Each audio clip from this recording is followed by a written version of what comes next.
95% of college-educated individuals read at a rate between 200 and 400 words per minute, according to extensive research done by University of Massachusetts Amherst professor Dr. Keith Rayner.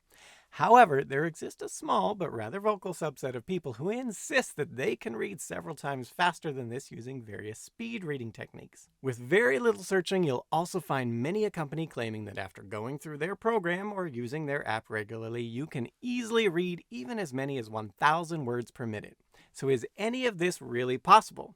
No, not really. When it comes to reading, comprehension is everything. Reading text twice as fast as someone else isn't often very helpful if, after you're done, you don't understand or retain most of what you read, and this is where most speed reading programs break down. Studies have repeatedly shown that speed readers almost universally score significantly worse on reading comprehension tests than people who consume the text at a more normal pace. Perhaps the most famous test concerning this was conducted by one Dr. Ronald Carver, author of The Causes of High and Low Reading Achievement. Among many other studies he's done over the years looking at reading speed and comprehension, in one notable one, he painstakingly sought out the best speed readers he could find, choosing his subjects via testing a large group of college students for their speed reading and comprehension abilities, and then selecting the top scorers. He also selected people whose jobs required exceptional amounts of daily reading, such as a writer from the New Yorker, and he selected a few very prominent individuals who'd built reputations on their speed reading abilities.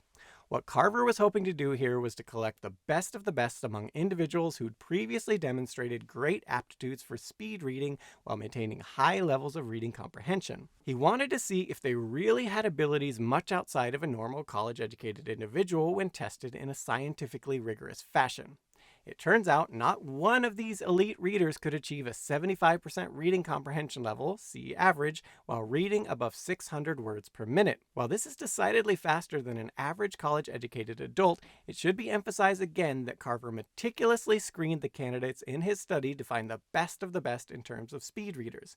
And the best from that group still could only achieve about a C average in terms of reading comprehension at a maximum of 1/3 faster than what is generally considered the normal ceiling of an average college-level reader. To quote the aforementioned Professor Keith Rayner, author of Eye Movements and Information Processing During Reading, 20 Years of Research, very few people can read faster than 400 words per minute, and any gain would likely come with an unacceptable loss of comprehension. Dr. Rayner goes on to state, you can probably push yourself to get a little over 500 words per minute, but you're limited by the eyes and the anatomy of the retina.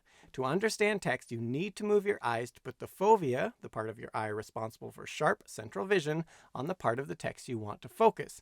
Acuity drops off pretty markedly outside of the fovea, and you can't discriminate the words and text far from the fovea. So that's the rate-limited factor, as is how fast the brain can process information. And indeed, many speed reading techniques try to focus on cutting down on eye movements that on average take about 1/10 of a second each movement, or saccade. These techniques claim you can reduce the number of eye movements by doing things like reading 2 lines at once or taking in as many words as possible before an eye movement. But as Rayner notes, the other claim is that you can take in more information per eye fixation, but there's no evidence that says we can do that. What we know about the physiology of the retina is against the notion that you can take in 2 lines of text at the same time. Another common speed reading method is to try to eliminate subvocalization, saying words in your head while reading.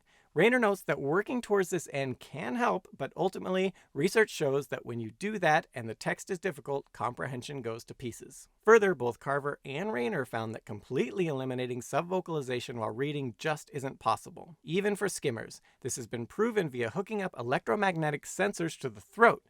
It turns out when you're saying the words in your head, your brain also is sending nerve impulses to your speech-controlling muscles, whether you notice it or not, which can be picked up via these electromagnetic sensors.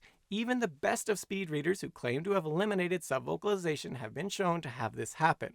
Your eyes can only focus on so much at one time, and your brain also has processing limitations.